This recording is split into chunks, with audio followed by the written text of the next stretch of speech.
Hello everyone, KMH ക്ലാസ്സിൻ്റെ പുതിയൊരു വീഡിയോയിലേക്ക് എല്ലാവർക്കും സ്വാഗതം. ലോകമെമ്പാടുമുള്ള ജനങ്ങൾ ഓരോ വർഷവും നടത്തപ്പെടുന്ന പല ഇവൻറ്റുകളിലെ പ്രധാനപ്പെട്ട ഒരു ഇവൻ്റാണ് ജൂൺ 5 നടത്തുന്ന വേൾഡ് എൻവിറോൺമെൻറ്റൽ ഡേ സെലിബ്രേഷൻ, ലോക പരിസ്ഥിതി ദിനാചരണം. സാധാരണ രീതിയിൽ നമ്മളെ സംബന്ധിച്ച് സ്കൂൾ തുറന്ന ഉടനെ തന്നെ ജൂൺ 5 ആകുമ്പോഴേക്കും വിപുലമായ രീതിയിൽ വിദ്യാർത്ഥികളും രക്ഷിതാക്കളും അധ്യാപകരൊക്കെ ഉൾക്കൊള്ളിച്ചുകൊണ്ട് നാം ഈ ഒരു ഡേ സെലിബ്രേറ്റ് ചെയ്യാറുണ്ട്.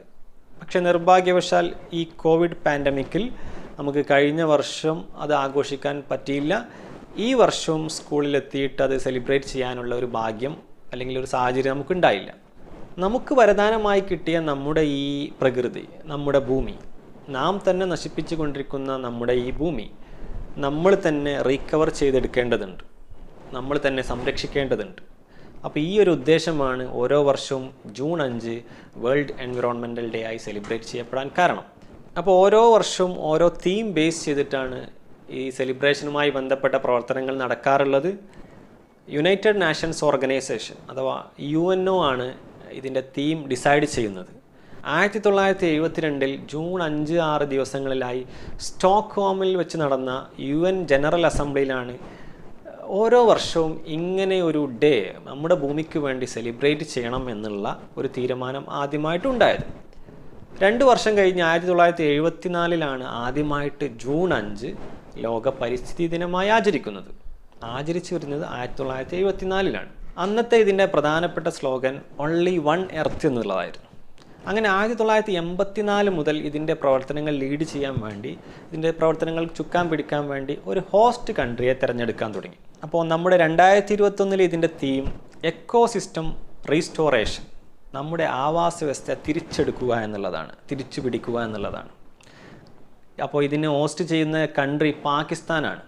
കഴിഞ്ഞ വർഷത്തെ 2020 തീം ടൈം ഫോർ നേച്ചർ എന്നുള്ളതായിരുന്നു. കൊളംബിയ ആയിരുന്നു അന്നത്തെ പ്രവർത്തനങ്ങൾ ഹോസ്റ്റ് ചെയ്തിരുന്നത്. അപ്പോൾ എക്കോസിസ്റ്റം റീസ്റ്റോറേഷൻ അതാണ് നമ്മുടെ ഈ വർഷത്തെ തീം. ഇത് നമ്മുടെ ആവാസ വ്യവസ്ഥയെ നമ്മൾ തിരികെ പിടിക്കുന്നു.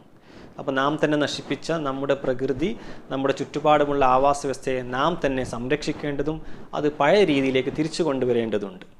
അപ്പോൾ ഈ ഒരു സ്ലോഗൻ കൊണ്ട് ഉദ്ദേശിക്കുന്നത്, നാം കാരണം നമ്മുടെ ഭൂമിക്കുണ്ടായ പൊല്യൂഷൻ, മലിനീകരണം കാരണം, അതുപോലെ നമ്മൾ നശിപ്പിച്ച കാടുകൾ, വനനശീകരണം കാരണമൊക്കെ നമ്മുടെ പലതരത്തിലുള്ള ആവാസ വ്യവസ്ഥകൾ ശിഥിലീകരിക്കാൻ കാരണമായിട്ടുണ്ട്. ചിലതൊക്കെ പൂർണ്ണമായി അപ്രത്യക്ഷമായി, ചിലതിങ്ങനെ നശിച്ചുകൊണ്ടിരിക്കും.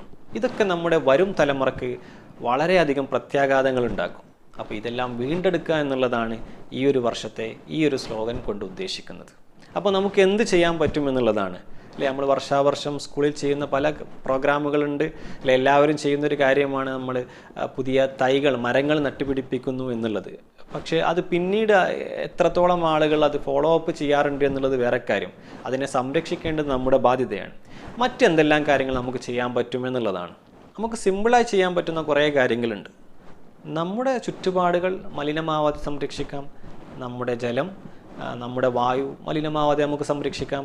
അതുപോലെ തന്നെ നമ്മുടെ തൊട്ടടുത്തുള്ള ജലാശയങ്ങളുണ്ടാവും, കുളങ്ങൾ, തോടുകൾ, ചെറിയ കായലുകൾ, പുഴകളൊക്കെ ഉണ്ടാവും. അപ്പോൾ ഇതെല്ലാം മലിനമാവാതെ നമുക്ക് സംരക്ഷിക്കാം. അതുപോലെ തന്നെ നമ്മുടെ പാടശേഖരങ്ങൾ, വനങ്ങളൊക്കെ നശിക്കാതെ നമുക്ക് സംരക്ഷിക്കാം. അങ്ങനെ ഇത്തരം കാര്യങ്ങൾ ചെയ്യുന്നതിലൂടെ നമ്മുടെ ഈ സുന്ദരമായ ഭൂമി നമ്മുടെ വരും തലമുറക്ക് അതേ തനിമയോടെ കൈമാറുവാൻ നമുക്ക് സാധിക്കും. സാധാരണ ഈ ഒരു ഡേ സെലിബ്രേഷനുമായി ബന്ധപ്പെട്ട് ഒരുപാട് ആക്ടിവിറ്റീസ് സ്കൂൾ തലത്തിൽ നടത്താറുണ്ട് അല്ലേ. സാധാരണ ഗവൺമെൻറ് തന്നെ കുട്ടികൾക്ക് നേരിട്ട് എത്തിക്കുന്ന, സ്കൂളുകളിൽ നേരിട്ട് എത്തിച്ച് കുട്ടികളെ കൊണ്ട് ഒരുപാട് ചെറിയ പ്ലാന്റ്സ് നടിപ്പിക്കാറുണ്ട് അല്ലേ. നിങ്ങൾക്ക് സൗകര്യപ്പെട്ട സ്ഥലത്ത് നിങ്ങൾക്ക് ഉപകാരമാവുന്ന ഒരു ചെടി അല്ലെങ്കിൽ ഒരു മരത്തിൻ്റെ തൈ നിങ്ങൾക്ക് നടാവുന്നതാണ്. അപ്പോൾ ഈ ഒരു ദിവസം വെറുതെ ഒരു ചെടി നടുക എന്ന് മാത്രമല്ല, നിങ്ങൾ എന്ത് ചെയ്യണം, അതിനെ സംരക്ഷിക്കണം, അത് വളരാനുള്ള സാഹചര്യം നിങ്ങൾ ഒരുക്കി കൊടുക്കണം. അപ്പോൾ ടീച്ചേഴ്സിന് എന്ത് ചെയ്യാം, കുട്ടികളോട് ഒരു തൈ നടാൻ പറയാം. അപ്പോൾ അതിൻ്റെ ഫോട്ടോ നിങ്ങൾക്ക് സെൻഡ് ചെയ്യാൻ പറയാം. അതിൻ്റെ ആഴ്ചയിലോ അല്ലെങ്കിൽ മാസത്തിലോ ഉള്ള അതിൻ്റെ ഫോളോ അപ്പ് കുട്ടികളെ കൊണ്ട് ചെയ്യിക്കാൻ പറ്റും. മറ്റൊരു പ്രധാനപ്പെട്ട കാര്യമാണ് അല്ലേ, കോമ്പറ്റീഷൻസ്, ക്വിസ് കോമ്പറ്റീഷൻ നടത്താറുണ്ട്. അതുപോലെ തന്നെ പോസ്റ്റർ, കൊളാഷ് മേക്കിംഗ് നടത്താറുണ്ട്. സ്പീച്ച് പ്രോഗ്രാമുകൾ നടത്താറുണ്ട്. അല്ലെങ്കിൽ റൈം റിസൈറ്റേഷൻ, ചെറിയ പദ്യങ്ങൾ നമ്മൾ റിസൈറ്റ് ചെയ്യിക്കാറുണ്ട്. അപ്പോൾ അതുമായി ബന്ധപ്പെട്ട ഒരു ഇംഗ്ലീഷിലുള്ള സ്പീച്ചാണ് ഇതിൻ്റെ വീഡിയോയിൻ്റെ തുടർന്ന് അങ്ങോട്ട് കൊടുത്തിരിക്കുന്നത്.